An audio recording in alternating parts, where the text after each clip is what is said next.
చెప్తారా? ఈ రోజు దేవుడు మాట్లాడుతున్నటువంటి మాట సవాలుగా నిలబడాలి. ఎవరు? దేవుని నమ్ముకున్నటువంటి దేవుని బిడ్డలు సవాలుగా నిలబడాలి. ఎవరి కొరకు సవాలుగా నిలబడాలి? నా దేవుని కొరకు సవాలుగా నిలబడాలి. ఎందుకు నిలబడాలంటే నా దేవుడు సమస్తము నాకు అనుకూలపరుస్తాడు, నా దేవుడు సమస్తము చేస్తాడు, నేను ఎవరికి భయపడను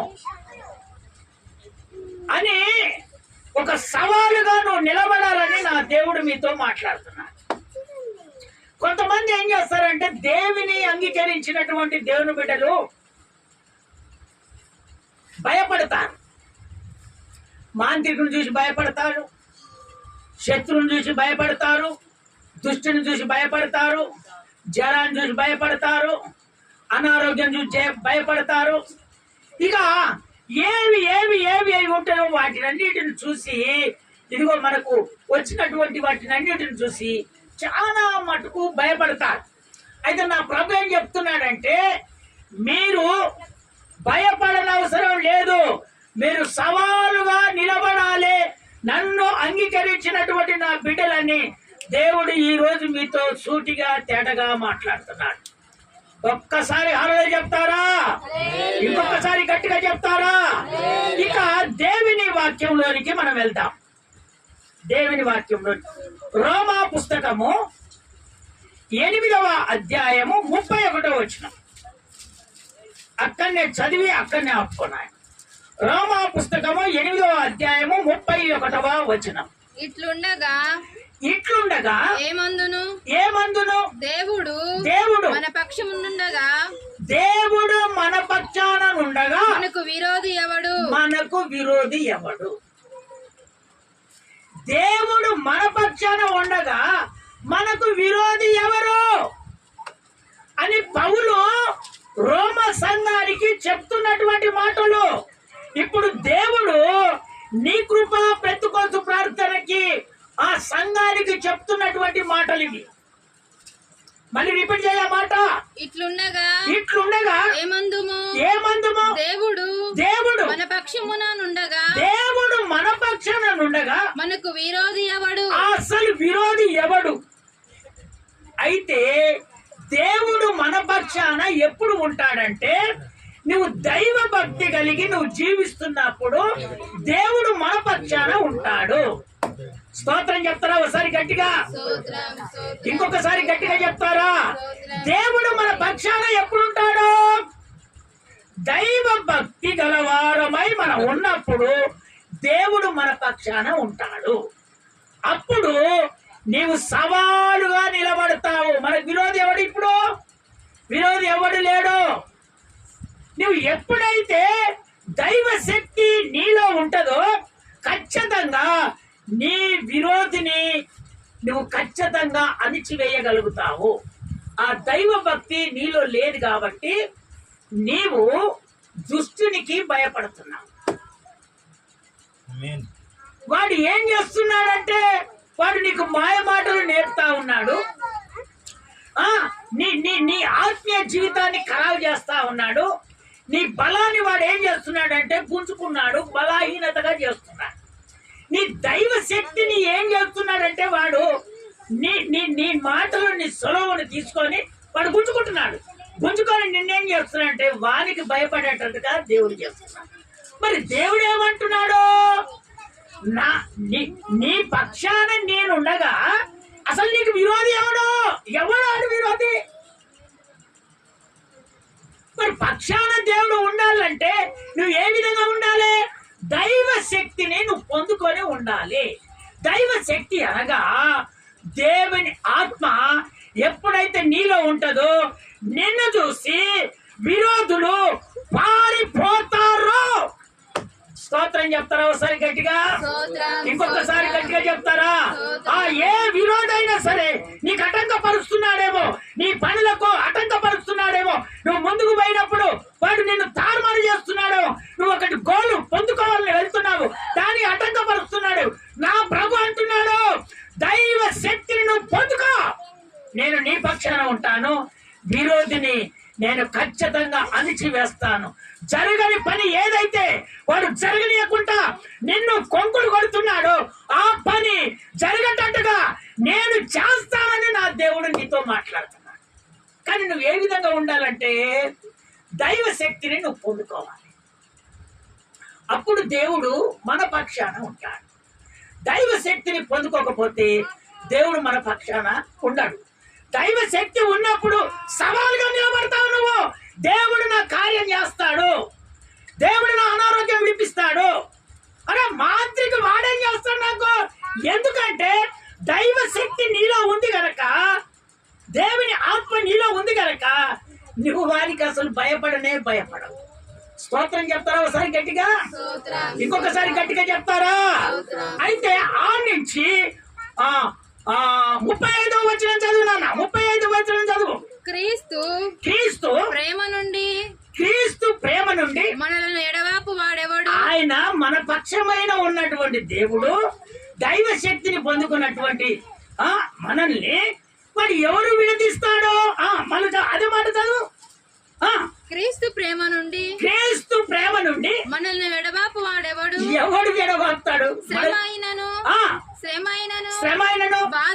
బాధైనను హింసైనను కరువైనను వస్త్రహీనతైనను ఉపద్రవమైనను ఖడ్గమైనను మనల్ని ఎడబాపునా? అవి ఎడబాపుతాయా? అవి ఎడబాపుతాయా? యేసయ్య ప్రేమ అనారోగ్యం ఏం చేస్తుంది? ఆ సమస్య ఏం చేస్తుంది? నా అర్థం చేసుకొని ప్రభా, ఇదిగో ఇంట్లోకెళ్ళి నేను బయటికి వెళ్తున్నాను ప్రభా, నా పని సక్సెస్ కావాలని కన్నీరు గార్చి నువ్వు ప్రార్థన నీ పక్షాన ఉండి ఆయన నీ కార్యాన్ని ఖచ్చితంగా చేస్తాడు. స్తోత్రం చెప్తారా ఒకసారి గట్టిగా? ఆయన ప్రేమను ఎవడు దూరం చేస్తాడో నీకెందుకు వస్తుంది? కార్యం నీకెందుకు జరగదు? ఉపద్రవంలో గాని, శ్రమలలో గాని, బాధలో గాని, ఇబ్బందులో గాని అసలు ఎవడు విడిపించేవాడు ఒకడు లేడు. ఎందుకంటే ఆయన మన పక్షాన ఉన్నాడు గనక. ఎవరు మన పక్షాన ఉన్నాడు? విరోధి. వాడు ఎన్ని సృష్టిస్తే వాడేం చేస్తాడు మనలా? అందుకనే దేవుని బిడ్డలారా, నీ ఆత్మీయ జీవితం కోల్పోయిందేమో, నా ప్రభు నీ ఆత్మీయ జీవితంలో నువ్వు ఎదగాలి. దైవ శక్తి. విరోధి నిన్ను చూసి వాడు పారిపోతాడు. స్తోత్రం చెప్తారా ఒకసారి గట్టిగా?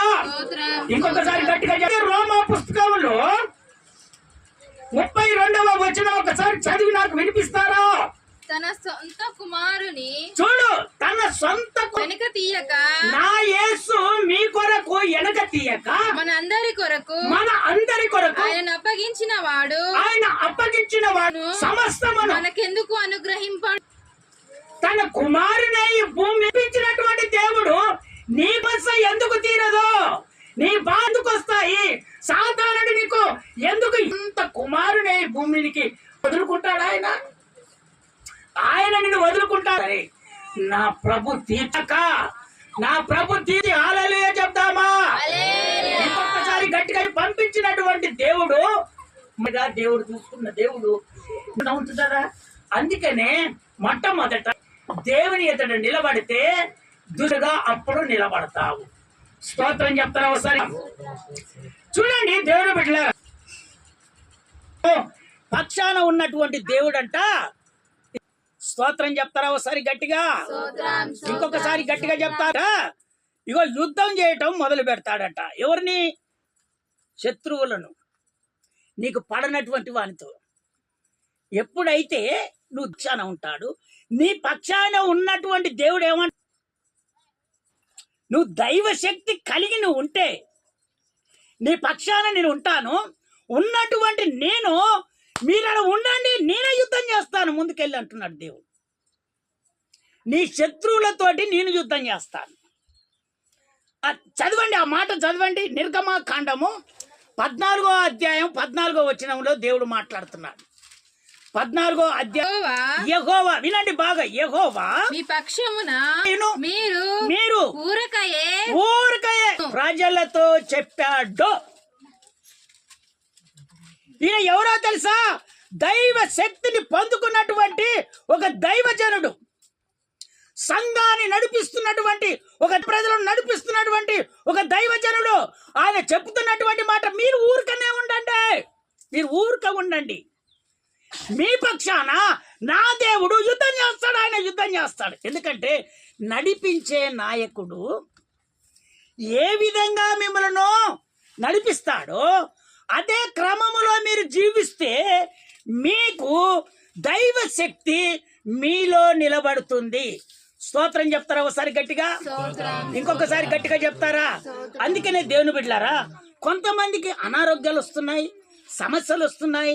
కారణం ఏంటంటే దేవుని వాక్యము దైవజనుడు చెప్పినప్పుడు ఆ వాక్యాన్ని వింటున్నారు కానీ ఆ వాక్యాన్ని నెవరవేసుకోవట్లేదు. బయటికి పోయినప్పుడు ఏదో మాటలు వస్తాయి, ఆ మాటలు వచ్చినప్పుడు వాక్యం పక్కకు పెట్టుకుంటున్నారు.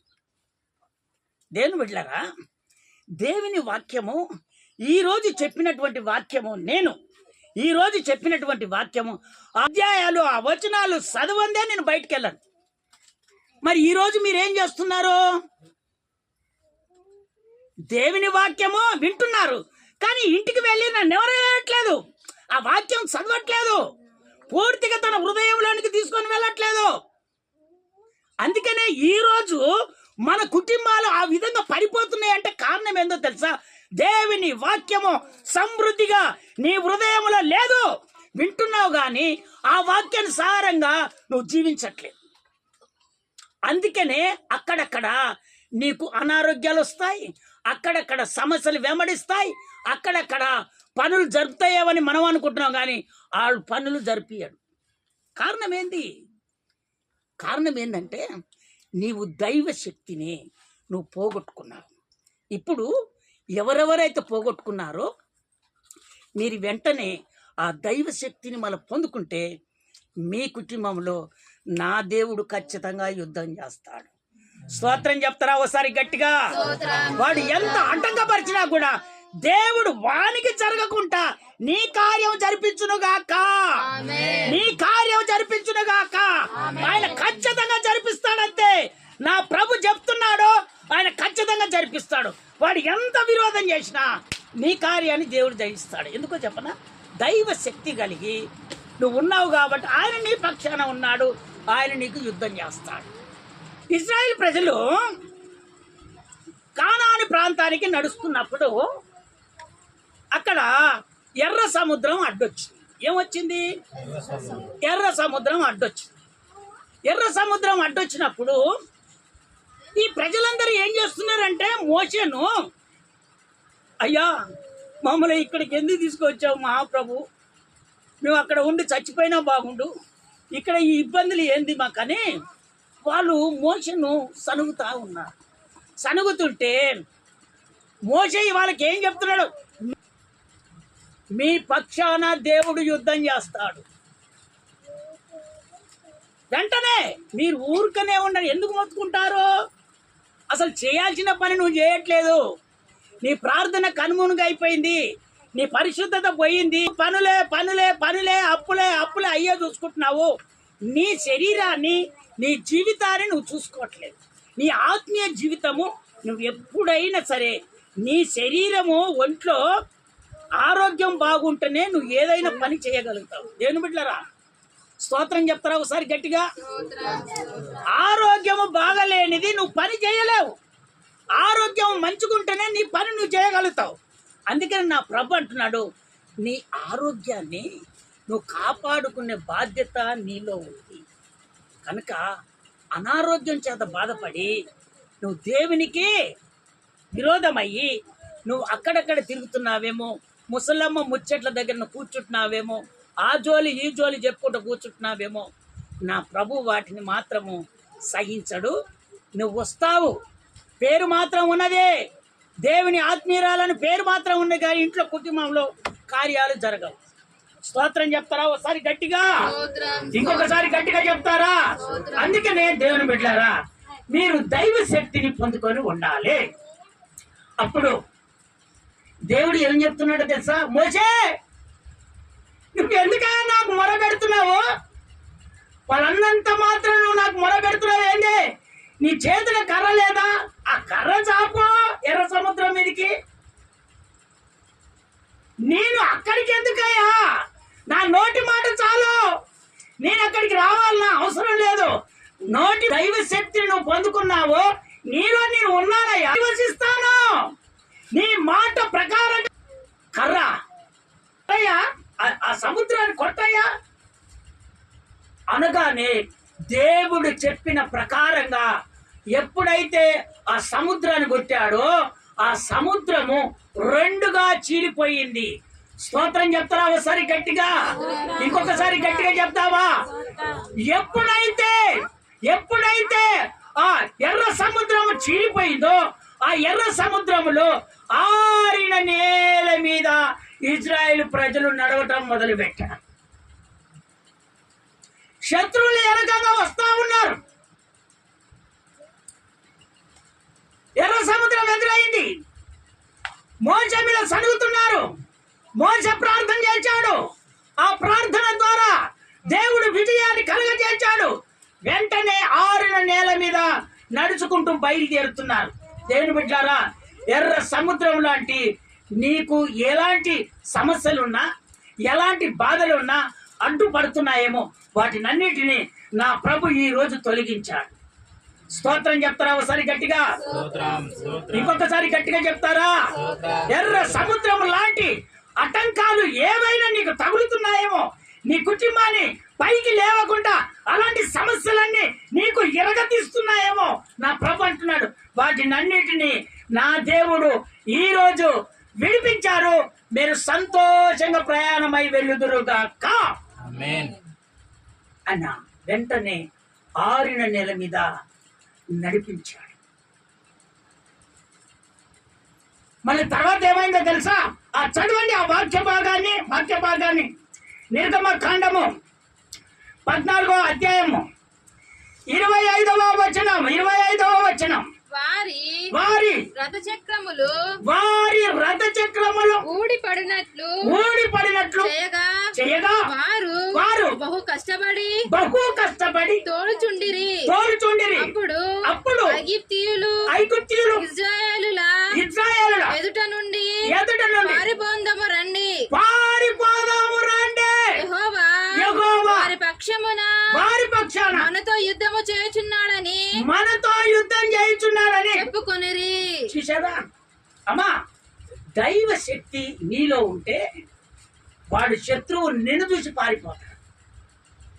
అది ఏ సమస్యనా అది తీరకుండా ఆ సమస్య ఉండదు.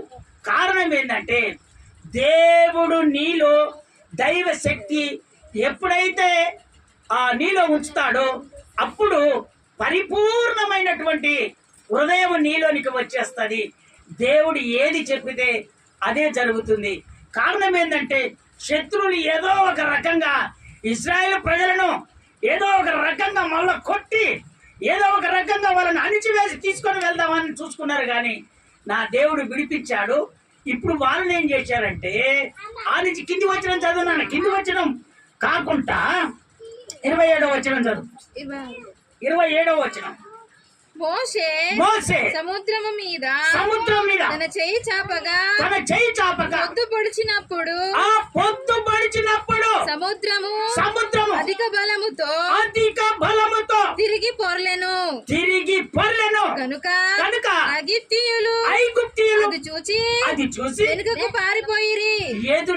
ఎక్కడికి? వెనుకకు పారిపోయిరి. అప్పుడు యెహోవా సముద్రపు మధ్యను ఐగుప్తీయులను నాశనము చేసెను. స్తోత్రం చెప్తారా ఒకసారి గట్టిగా? ఇంకొకసారి గట్టిగా చెప్తారా? ఎప్పుడైతే దేవుని బిడ్డలు బయటికి వెళ్ళారో ఇశ్రాయేలు ప్రజలు అట్టే వాళ్ళను అణుస్తామని వచ్చేసారు. వెంటనే ఉదయం పొద్దుగాల వెంటనే మోషేకు చెప్పాడు, దేవుడు చెయ్యి చాపు అన్నాడు. ఎప్పుడైతే మళ్ళీ చెయ్యి చాపాడో అదిగో ఆ ఐగుప్త ఆ శత్రువులందరూ ఆ సముద్రములో చనిపోయారు. ఒక్క గుర్రపు రౌతే గాని ఆ చక్రాలే గాని ఒక్కడు కూడా మళ్ళీ అవుపడలేదు. ఎంతమంది వచ్చారో అంతమందిని దేవుడు అణిచివేశాడు. నెత్తేసాడు అంతే, అందరూ చనిపోయారు. అందుకనే అంత బలము కలిగిన దేవుడు మన పక్షాన ఉండక మనకు విరోధి ఎవడు? అందుకనే దేవుని బిడ్డలారా, క్రమాన్ని పాటించి ఆత్మీయతగా వెదిగితే నా దేవుడు నీకు చెయ్యనటువంటి కార్యం ఏది లేదు. సజీవుడైన యేసు ఖచ్చితంగా నీ కార్యాన్ని మొదలుపెట్టిండో ఆ కార్యం ఖచ్చితంగా చేసిండో. స్తోత్రం చెప్తారా ఒకసారి గట్టిగా? ఇంకొకసారి గట్టిగా చెప్తారా? చదవండి, ఇంకొక మాటలోనికి మనం వెళ్తాం.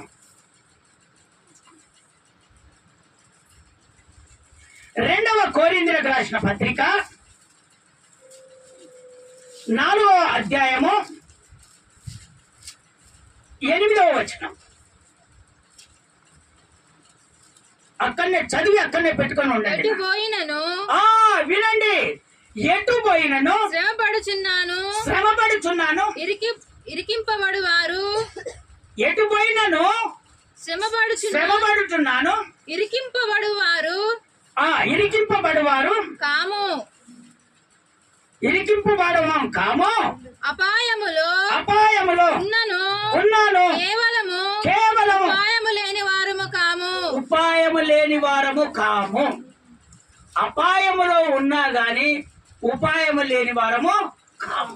మేము ఇరుకబడి పోయినా గాని ఆ ఇరుకులో నుంచి ఉపాయంతో బయటికి వచ్చేస్తాం.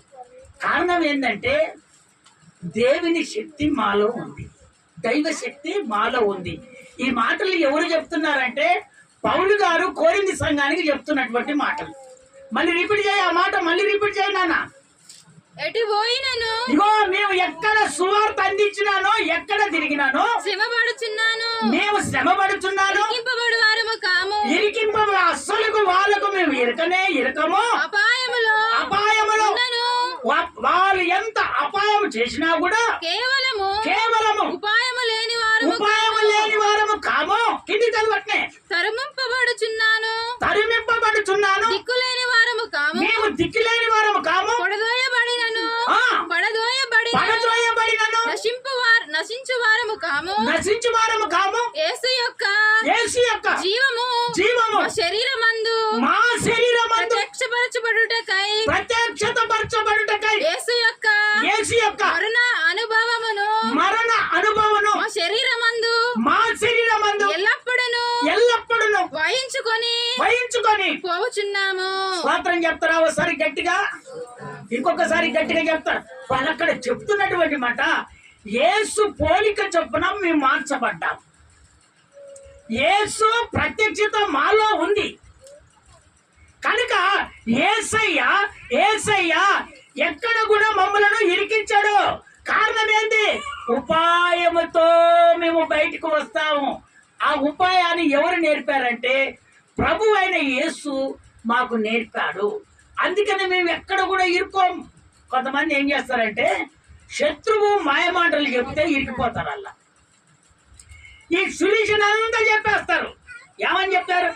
మాకు ఫలాన్ని జరగాలయ్యా, ఇది జరిగేది ఉంది, అది జరుపుతారు, అది చేస్తారు, ఇటు సంగతి మేము ఇటు పోతున్నాం అటు పోతున్నాం అవన్నీ చెప్పేసరికి వాడేం చేస్తా, అట్లనామా చేస్తా అన్నాడమ్మా, అట్లనా అట్లా జరుగుతుందా, ఇటు పోతున్నారు. వాడు చూసి ఏం చేస్తాడంటే వాడు ఆ పని కాకుండా వాని ఉపాయంతో ఆ పని జరగనీయకుండా చేస్తాడు. అయితే అక్కడ పౌలు గారు కొరింథీ సంఘానికి చెప్తున్నటువంటి, ఇదిగో మమ్ములను ఆ విధంగా చేసినా కూడా మేము ఇరుకపడే వాళ్ళం కాదు, మేము ఉపాయంతో వచ్చేస్తాం. కారణం ఏంటంటే దేవుని బిడ్డలైనటువంటి మనము మన సొల్యూషన్ ఎవరికి చెప్పకూడదు. మనం చెప్పేది ప్రభువైన యేసుకు మాత్రమే మనం చెప్పాలి. స్తోత్రం చెప్తారా ఒకసారి గట్టిగా? ఇంకొకసారి గట్టిగా చెప్తారా? ఒకవేళ నువ్వు చెప్తున్నావేమో ఈ రోజు నుంచి అవన్నీ పనిష్మెంట్ పెట్టు.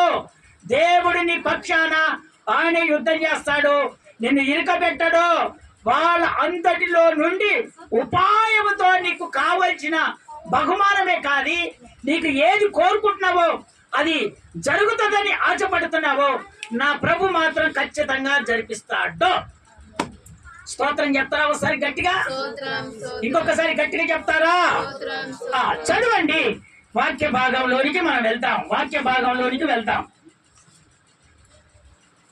ఇంకా సవాలుగా నిలబడినటువంటి వారు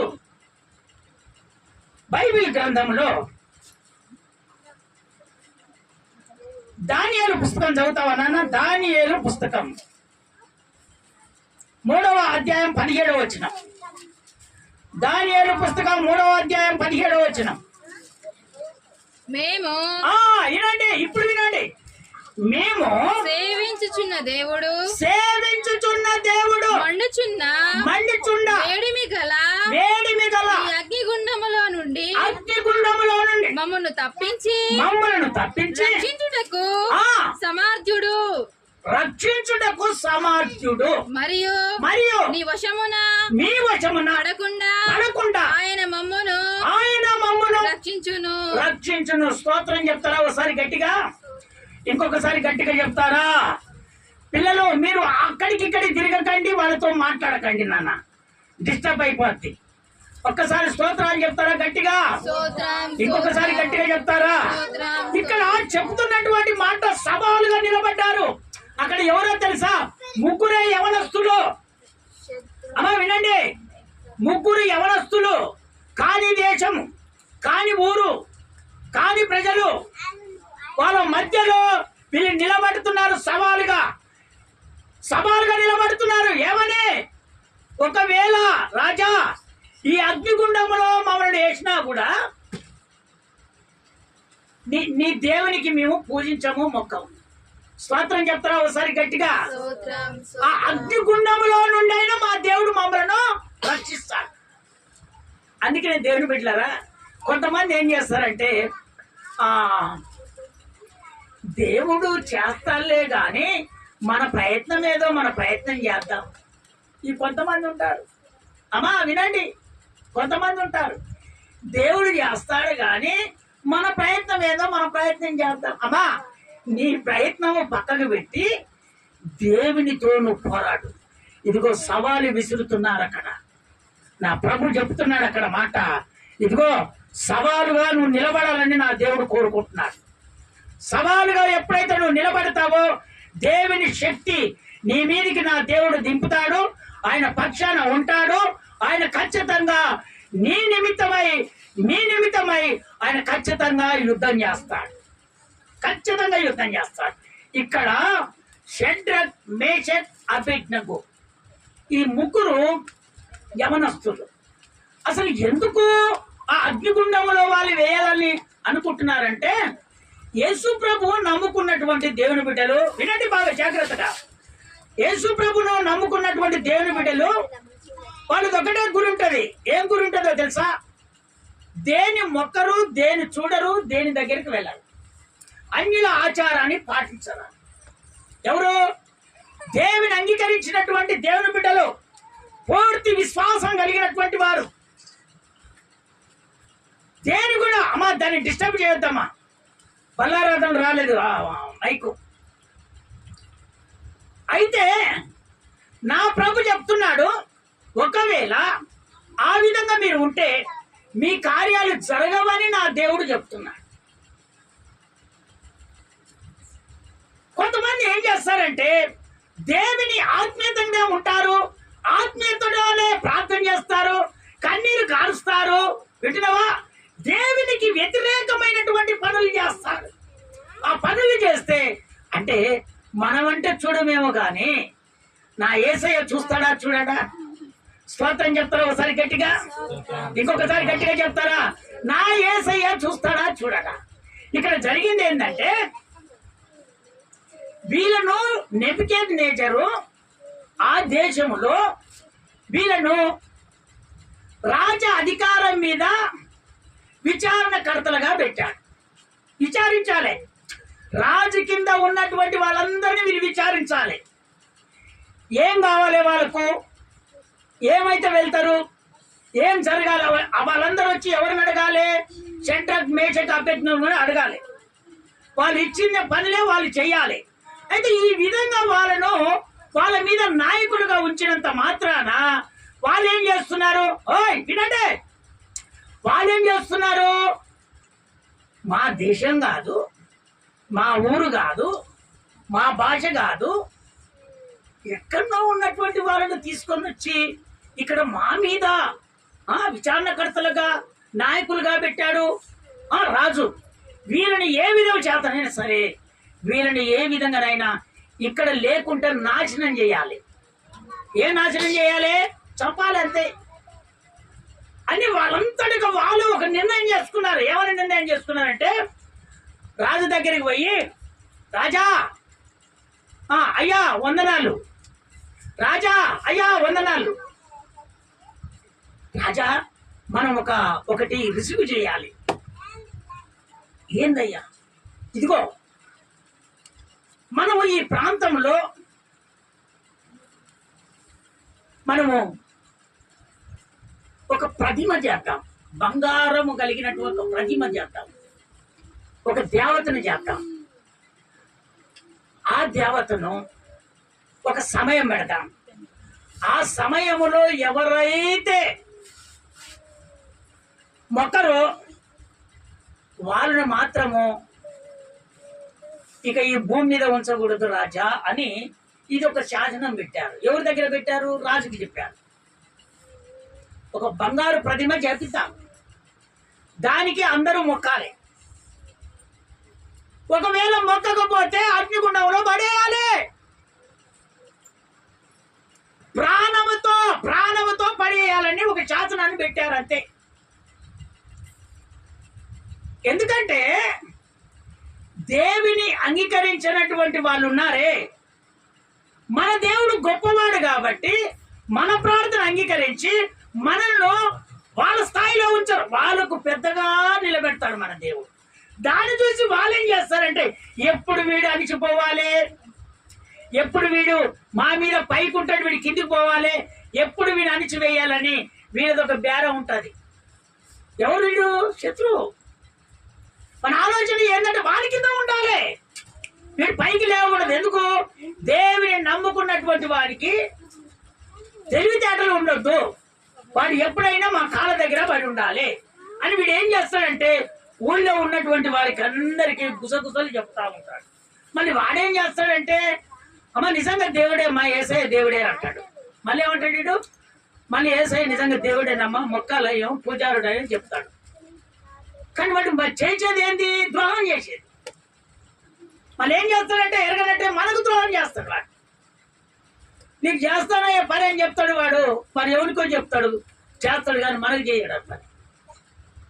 అంటే మనం ఎప్పుడైనా కానీ పని చేయించుకునే వాళ్ళ మాదిరిగా ఉండాలి, కానీ పని చేసే వారిగా మనం ఉండకూడదు. వాళ్ళకు ఒక పని చేయించే వారిగా ఉండొద్దు. మనం ఒక నాయకుడిగా మనం ఉండొద్దు. వాళ్ళకి నాయకుడిగా ఉండాలి, కానీ వీళ్ళు నాయకుడిగా ఉండొద్దు. ఎవరు? దేవుని అంగీకరించినటువంటి బిడ్డలు వీళ్ళు ఉండకూడదు. వీళ్ళు ఉంటే వానికి ఏంది? బాధ. అయితే ఆ ప్రకారంగా రాజుకు నేర్పి ఒక బంగారు ప్రతిమ చేపించి దాన్ని 60 మూరల ఎత్తు, 6 మూరల ఎడల్పు ఒక విగ్రహాన్ని తీసుకొని వచ్చి ఆ దూరాయం అనే ప్రాంతంలో నిలబెట్టి, రాజా ఎవరైతే మొక్కరో వాళ్ళని మాత్రమే అగ్నిగుండంలో పడేయాలి అని శాసనం. ఇప్పుడు వీళ్ళు అనుకుంటున్నారేమన్నా, అబ్బా వీళ్ళు ఇప్పుడు దొరికిపోయారా, మన కాళ్ళ దగ్గరికి ఎప్పుడు వస్తాడో, వీళ్ళు ఎప్పుడైతే పోతాడో రాజయ్య మొత్తం మనదే వాళ్ళు అనుకుంటున్నారు. వీళ్ళెట్టా మొక్కరు, ఈ ప్రతిమకు వీళ్ళు మొక్కరు. ఎందుకంటే వీళ్ళు దేవుని అంగీకరించినటువంటి బిడ్డలు, అందులో దైవ శక్తి కలిగినటువంటి వారు, అందుకో పరిశుద్ధత కలిగి జీవిస్తున్నటువంటి వాళ్ళు, అందులో నామకార్థుల భక్తులు కలిగినటువంటి వాళ్ళు కాదు. నామకార్థుల భక్తులు కావాలి, వాళ్ళు ఏదైనా మొక్కుతారు, ఏదైనా చేస్తారు. కానీ అలాంటి వాళ్ళు కాదు వీళ్ళు. వీళ్ళు నిత్యము దేవుడితో ఉన్నటువంటి వాళ్ళు కాబట్టి వాళ్ళు మొక్కరు. ఇంతటితో వీళ్ళ రాజరికము పోతుంది. అప్పుడు మనమే రాజరికం చేస్తామని వీళ్ళందరూ అనుకొని వెంటనే శాసనం రుజువు చేశారు. చేసిందేంటి? రాజు చెప్పాడు, ఇదిగో ఎప్పుడైతే వాయిద్యాలు వినపడతాయో ఎక్కడ ఉన్నా సరే అందరూ వచ్చేసి ఈ ప్రతిమకు, నేను చేయించినటువంటి ప్రతిమకు మీరు మొక్కాలి. మొక్కకపోతే మిమ్మలను ఎక్కడ అగ్నిగుండములో పడేస్తాం. రిసీవ్ అయిపోయిందిగా. అప్పుడు అందరూ మొక్కారు కానీ ఈ దేవుని నమ్ముకున్నటువంటి దేవుని బిడ్డలు మొక్కలేదు. అప్పుడు వాళ్ళు సవాలు ఇస్తున్నారు. ఏమని సవాలు ఇస్తున్నారంటే, ఈ రాజు అడుగుతున్నాడు, ఏం షడ్రక్ మేషక్ అబేద్నెగో ఎట్లుంది? రాజును నేను చెప్పినప్పుడు మీరు కూడా మొక్కలేదంట, ఏంది కారణము? అసలు ఏంది? మీరు ఏమనుకుంటున్నారు? నేను రాజును అనుకుంటున్నారా? మీరు ఏమనుకుంటున్నారు? ప్రతి ఒక్కరు మొక్కితే మీరెందుకు మొక్కరు? కొంతమంది ఏం చేస్తారంటే, దేవుని బిడ్డలు జాగ్రత్తగా దేవుని వాక్యం వినండి. దేవుని నమ్ముకున్న బిడ్డలు కూడా పోతారు. కొంతమంది అన్య జనులతో స్నేహం చేస్తారు. వాళ్ళతో పోయినప్పుడు వీరు మొక్కుతారు. ఈ పరిశుద్ధత కలిగి జీవిస్తున్నటువంటి వాళ్ళు వీరు మొక్కరే. వీరు మొక్కినప్పుడు వీళ్ళేం చేస్తున్నారు? ఏమా ఏమో మొక్కలేదా? మీరెందుకు మొక్కరు? ఆత్మీయ జీవితాన్ని పాడు చేస్తారు. అందుకనే కొంతమంది ఇలాంటి ఫంక్షన్లకు, ఇలాంటి జీవితాలకు వెళ్ళకూడదు. వెళ్తే మిమ్మల్ని కూడా సాతానుడు వెంబడిస్తాడు. అందుకనే దేవుని బిడ్డలారా జాగ్రత్తగా దేవుని వాక్యం వినాలి. ఇవన్నీ ఎవరు చూడట్లేదని మీరు అనుకుంటున్నాడు. దేవుని ఆత్మ ప్రతిదీ చూస్తుంది. దేవుడు ప్రతిదీ పరీక్షిస్తాడు. ఆయన నోటి మాట ద్వారానే ఇదిగో అక్కడ ఎర్ర సముద్రాన్ని చీల్చినటువంటి దేవుడు, పాయలుగా చేసినటువంటి దేవుడు. నీవు చేస్తున్న పని ఆయన చూడని అనుకుంటున్నావా? ఆయన ఖచ్చితంగా చూస్తాడు. ఇప్పుడు నువ్వు ఏం చేసేది, తన హృదయంలో ఏం కోరుకునేది ఆయనకే తెలుసు. మొట్టమొదట మనకు తెలియదు, ఆయనకు తెలుసు. కొంతమంది అనుకోవచ్చు, మేము లేకపోతే ఏం జరుగుతుంది, మేము లేకపోతే ఏం జరుగుతుందా, జరుగుతుందా చూడమా అనుకోవచ్చు. కానీ అన్ని చేసేవాడు ఎవరు? ఎవరు చేస్తాడమ్మా? దేవుడు చేస్తాడు అన్ని చేసేవాడు.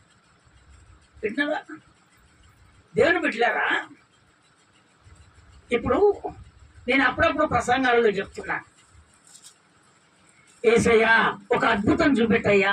నోరు పోవాలి అంటే నోరు పోతుంది, నోరు రావాలి ప్రభు అంటే నోరు వచ్చేస్తుంది. ఇప్పుడు చెప్తున్నాను, ఎప్పుడో చెప్పాను. అయ్యా చేతులు కట్టుకుంటే ఆ చేతులు అట్నే కట్టబడాలి, విడిపించబడ్డప్పుడు విడిపించబడాలి. చేతి పైకెత్తాలి ప్రభా, ఆ చేతి అట్నే నిలబడాలి. మళ్ళీ ఎప్పుడు నోటి మాట రీబా కళ తీర బరాబర అవన్నీ అద్భుతాలు మన దగ్గర చేసినాయి. స్తోత్రం చెప్తారా ఒకసారి గట్టిగా? అందుకనే పిచ్చి వాళ్ళ మాటల ద్వారా ఏదో జరుగుతుందని ఆశతోటి మీరు అన్ని ముందుకెళ్ళటానికి ప్రయత్నం చేయకండి. దేవుని బిడ్డలారా, పరిశుద్ధత కలిగిన దైవజనుని ద్వారా, ఆత్మీయత కలిగినటువంటి దైవజనుని ద్వారా మీరు ఏది సాధించలేరు. ఎందుకో చెప్పనా? ఆయన దిగాల ఏం జరుగుతుందో అర్థం కాని పరిస్థితి. వింటారా? అట్లాంటి అద్భుతాలు చేపిస్తున్నటువంటి దైవజనునితోటి మీరు విరోధంగా చేస్తే నా దేవుడు ఊరుకుంటాడంటారా? నన్నే కాదు, అంత ఆత్మీయత కలిగి జీవిస్తున్నటువంటి మిమ్మల్ని కూడా ఎవరు కూడా ఏమి చేయలేరు. నా దేవుడు మీ పక్షాన యుద్ధం చేసునుగాక. స్తోత్రం చెప్తారా ఒకసారి గట్టిగా? ఇంకొకసారి గట్టిగా చెప్తారా? అందుకనే కొంతమంది చెవులలో, కొంతమంది ఇక్కడ చూడకుండా ఇవన్నీ బాబు ఏగి ఏగి దైవజనుడు ఉపవాసాలు ఉండి మీ కొలానికి ప్రార్థన చేస్తున్నటువంటి దైవజనులు మీ పుట్టుక పూర్వకము గురించి దేవుడు దైవజనులకు చెప్పాలంటారా? దీపా కళ దీరా బరా బరా బరా సమస్తము తెలుసు. మీ దైవజనుడు రూపాలకు సేవ చేస్తలేడు, మరి దేవుడే కదా దైవజనుడు చేసేది. మరి దాన్ని ఆలోచన చేసి నిలబడాలి. చూడ ఇక్కడ నిలబడ్డారు, అదే వాక్యం నేను చెప్పేది. షడ్రక్ మేషక్ రాజా చదువు మళ్ళీ వాక్యం చదువు. 17 వచ్చిన మళ్ళీ చదువునా? మేము సేవించుచున్న దేవుడు మండుచున్న వేడిమి గల అగ్నిగుండములో నుండి మమ్మల్ని తప్పించి రక్షించుటకు సమర్థుడు. ఆయన సమర్థుడు, అంతే సమర్థుడు. ఆయన సమర్థుడు, ఆయన రక్షించటానికి సమర్థుడు. మేము మొక్కమయ్యా మొక్కం అంతే. నువ్వెందుకు మొక్కలే? మొక్కం. ఒకవేళ ఆ కింది వచ్చిన చదువు 18 వచ్చినాం. ఒకవేళ రాజా రాజా నీ దేవతలను మేము పూజింపమనియు నీవు నిలువబెట్టించిన బంగారు ప్రతిమకు బంగారు ప్రతిమకు నమస్కరింపమనియు తెలియకొనుము. ఇంకా అందుకు నెబుకద్నెజరు అంత్యగ్రహమును అందున శద్రకు మేషాకు అబేద్నెగోయును వారి విషయములో ఆయన ముఖము వికారమాయను గనుక గుండము ఎప్పటికన్నా ముందు ఇంకా నేను చెప్తాను, కూర్చున్నాను. అంతకు ముందు మండుతూనే ఉన్నది. వీరు మొక్కలేదు అనేసరికి, వీళ్ళు ఎదురు ప్రశ్న వేసేసరికి 7 అంతలుగా ఆ అగ్ని మండించారు. ఎన్నంతలుగా? 7 అంతలుగా అగ్నిని మండించి, ఇదిగో వీళ్ళను ఉన్న పాటునే ఏమి మాట్లాడకుండా, అంగీలు చొక్కాలు ఇడవకుండానే, వస్త్రాలు ఇడవకుండానే ఆ అగ్నిగుండంలో పడేశారు. ఎక్కడ పడేశారు? అగ్నిగుండంలో. ఎంత ప్రాణం ధరిస్తారు! కనీసము ఆ చొక్క ఇప్పైన వేయలేదు. చూసావా? ఆ చొక్కకు నిప్పు అంటితే శరీరంలో పట్టుకొని ఉంటది. స్తోత్రం చెప్తారా? ఒకసారి గట్టిగా, ఇంకొకసారి గట్టిగా చెప్తారా? అక్కడ పడేసిన వాళ్ళు చనిపోయారు కానీ వాళ్ళు చనిపోలేదు. పడేసిన వాళ్ళు చనిపోయారు కానీ వాళ్ళు చనిపోలేదు. కారణం ఏంటంటే దేవుడు వాళ్ళ పక్షాన ఉన్నాడు. ఎందుకు ఉన్నాడంటే దైవ శక్తి కలిగినటువంటి వాడు. అందుకనే వాళ్ళకు ముందుగా ఎవరు యుద్ధం చేస్తున్నారు? దేవుడు యుద్ధం చేస్తున్నాడు. అందుకనే దేవుని బిడ్డలారా, ఇదిగో ఒకవేళ విరోధికి నువ్వు సవాలుగా నిలబడతలేవేమో, నా ప్రభు అంటున్నాడు, ఇదిగో నువ్వు సవాలుగా ఇప్పుడు నిలబడు. నేను ఇప్పుడు ఆత్మీయ జీవితాన్ని నీకు నేర్పాను.